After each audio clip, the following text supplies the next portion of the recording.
The political battle of the Titans. Obafemi Awolowo vs. Samuel Ladoke Akintola.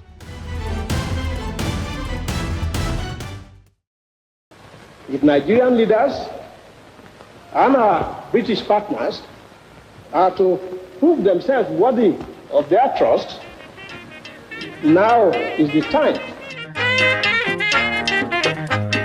A documentary on their lives, alliance, rupture, and the lasting transformation of Southwest Nigeria. Two men, one region, divergent visions. In the story of modern Yoruba and Nigerian politics, few rivalries loom as large as that between Chief Obafemi Jeremiah Oyeniyi Awolowo and Chief Samuel Ladoke Akintola. Both were brilliant lawyers, master communicators, and organizational geniuses. Together, they built a formidable political machine that delivered social programs and infrastructure far ahead of their time. And yet, within a decade, they would be locked in a bitter struggle that convulsed the Western region and helped set Nigeria on the path to the 1966 military coup.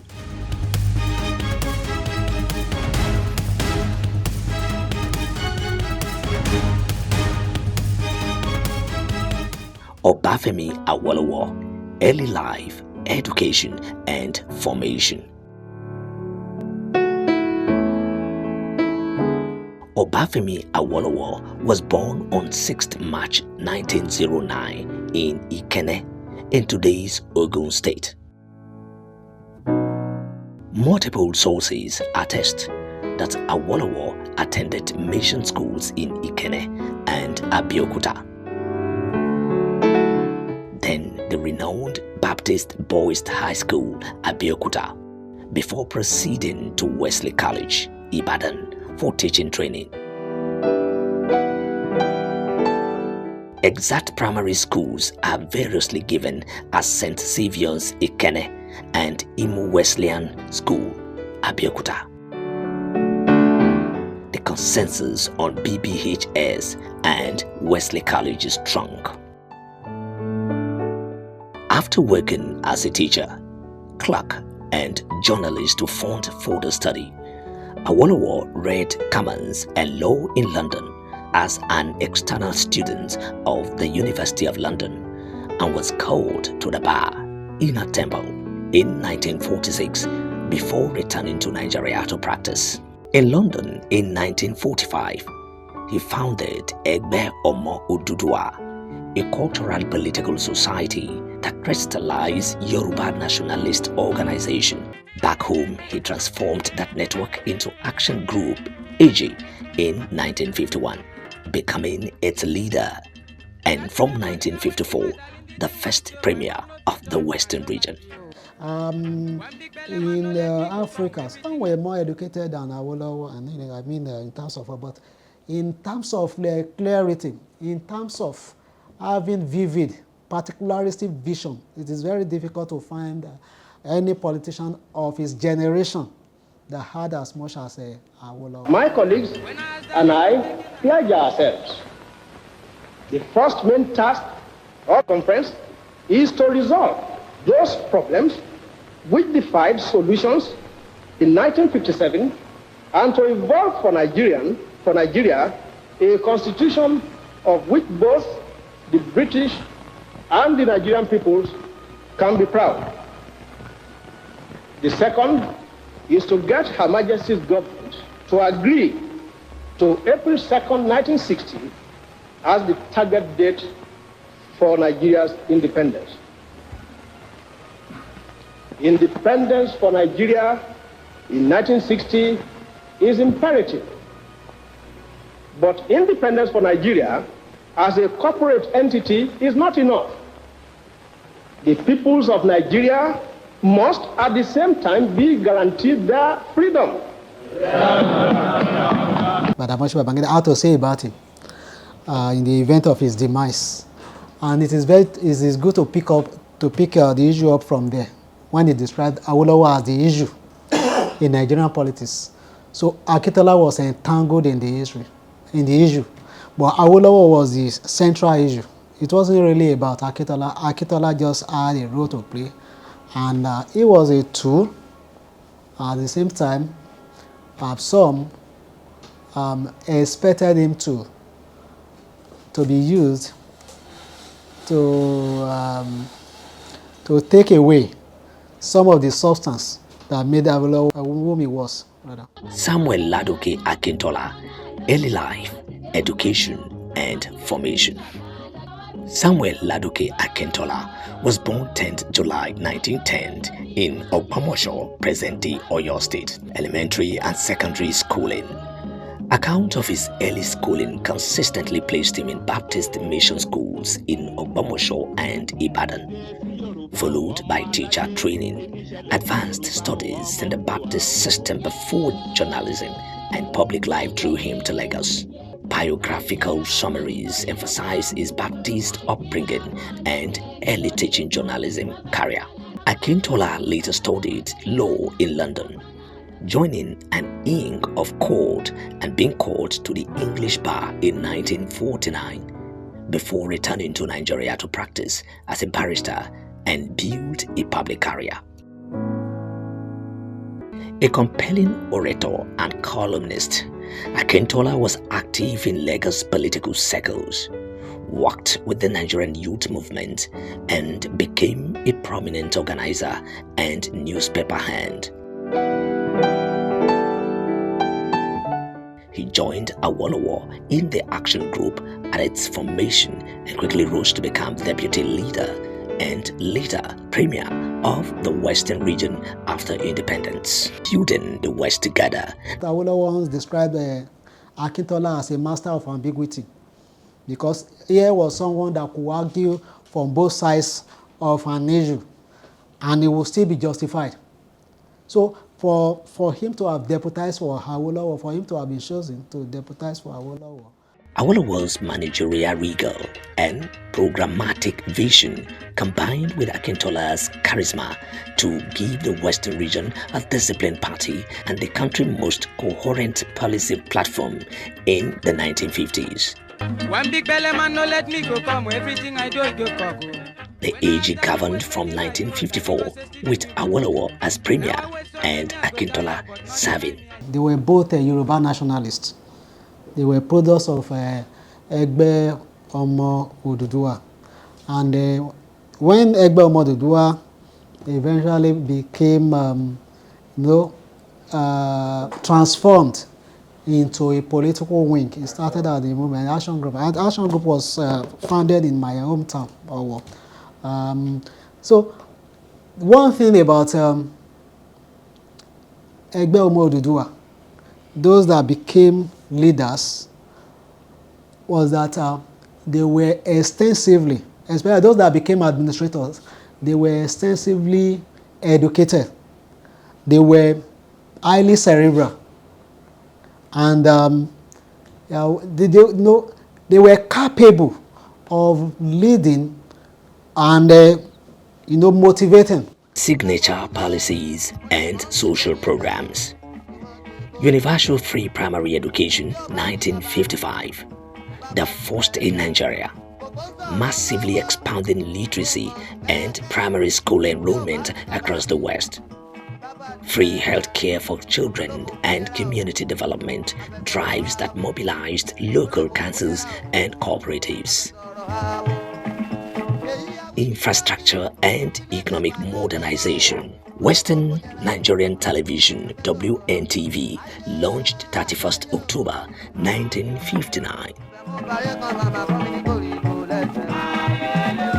The first television service in Africa paired with Western Nigeria Broadcasting Service. Liberty Stadium, Ibadan, opened 1960, one of Africa's earliest modern stadium. University of Ife, founded 1962 by the Western Region government, later renamed Obafemi Awolowo University, conceived in the AG's education agenda. Industrialization via the Western Nigeria Development Corporation, WNDC. Cooperative marketing and public enterprises in textiles, printing, and housing. These characterize the region's cocoa house high rise in Ibadan, completed in 1965, then the tallest in Nigeria, West Africa, symbolizing cocoa-led development. Hand over within the theme. With independence approaching, Awolowo left the premier 1959 and 1960 to lead the federal opposition in Lagos, and Akintola succeeded him as premier of the Western region, and arrangement meant to keep the AG strong at both regional and federal levels. Ideology collides from alliance to ruptured 1962 to 1965. The fault lines. By 1962, the AG was split over strategy. Awolowo's camp pushed for ideological consolidation and cooperation with the NCNC, keeping the AG's progressive agenda intact. Akintola's camp favored a more pragmatic alignment with the NPC, the federal ruling party, to secure resources and influence for the West. These disagreement over alliances, spending priorities, and leadership style escalated into open factionalism.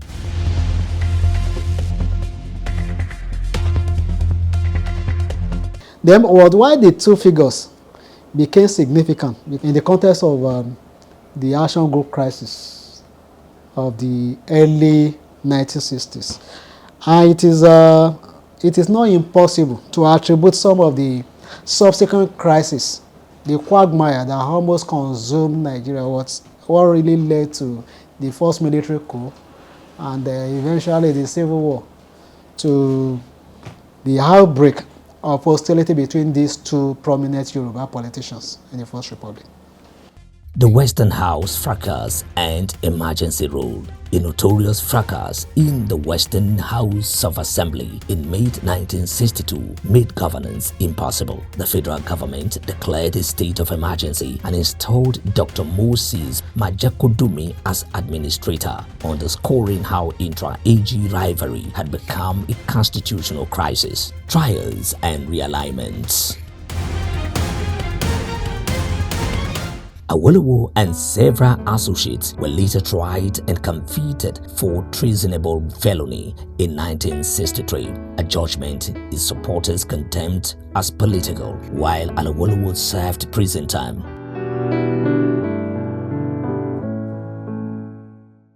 Akintola consolidated power in the West by forming the Nigerian National Democratic Party (NNDP), aligned with the NPC at the federal center. The 1965 Western Region elections, contested between the NNDP and the AG, were widely viewed as manipulated. The aftermath was Operation Withe, a wave of arson and street violence that paralyzed the region and further delegitimized civilian rule.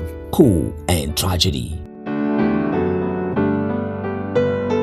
In the January 1966 coup, Akintola was assassinated in Ibadan. First Republic fell, and Nigeria entered a new turbulent era under military government. Awolowo would be released in 1966 by the Gowon regime and later served as Federal Commissioner for Finance.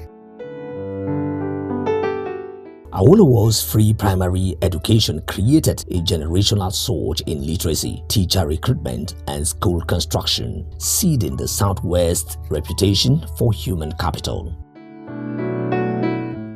Akintola sustained the educational infrastructure, and under his premiership, the University of Ife was established and its governing structures inaugurated, cementing a research hub that endures today. Media and Culture, WNTV/WNBS, made the West the cradle of African television drama, news and children's programming, nurturing a creative economy that still radiates from Ibadan and Lagos, sports and public space.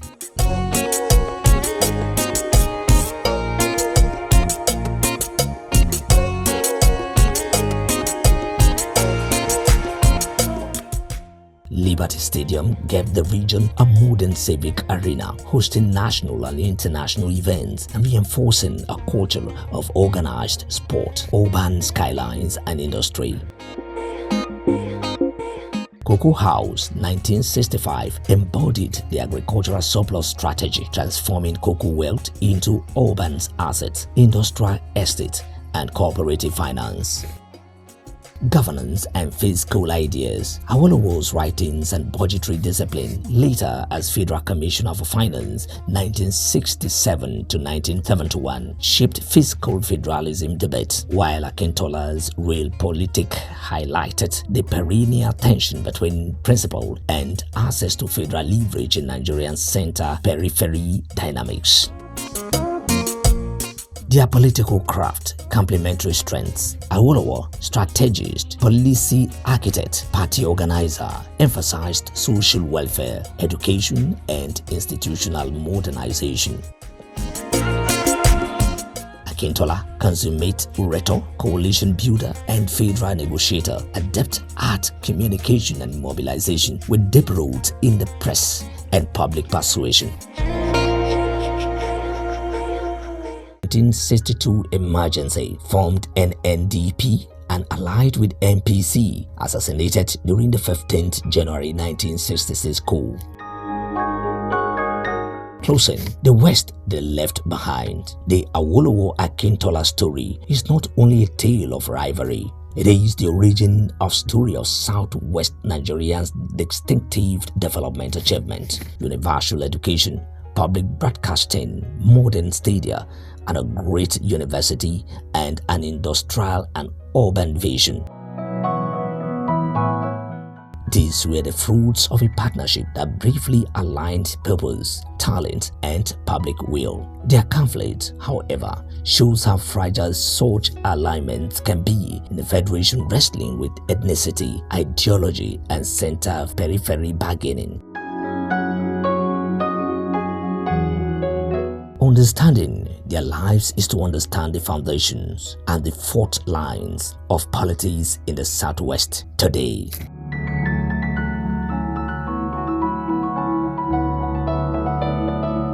Together, they created a template of program-driven politics with mass communication, grassroots organization, and a clear development thesis. Their split dramatized an abiding dilemma in Nigerian politics: how a region secures its interest via ideological cohesion or federal bargains.